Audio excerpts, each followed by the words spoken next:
Nosaltres l'any passat ja no vam presentar-me en totalitat, el que vam fer va ser presentar-me en especials i per tots les en el govern i una vegada acceptada van votar a favor dels pressuposts. No? És a dir, van tenir els pressuposts ahir, encara no els hem estudiat en profunditat.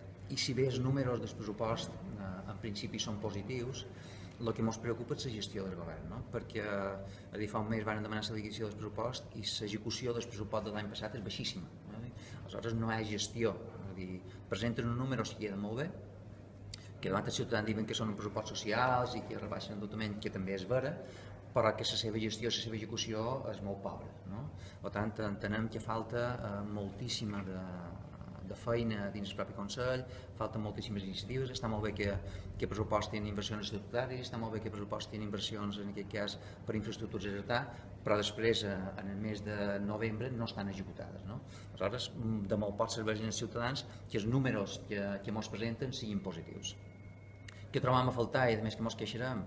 Evidentment, el tema del túnel de Solla. El que no pot ser és que el projecte estrella d'aquest govern sigui arriscat del túnel de Solla i que després en el pressupost de la pròpia institució no estiguin pressupostats.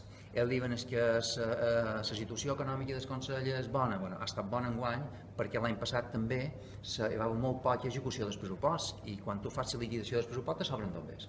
Però això no ha de ser així, és a dir, una bona gestió hauria de dir que en el final la liquidació és zero perquè s'ha executat tot el pressupost. El que no poden fer és estar pendent de que servei social no hi ha els bombers que té pressupostats o que carrer no hi ha els seus bombers que té pressupostats perquè després poden donar bombers en els ajuntaments o poden donar bombers en el rescat del túnel de Solla.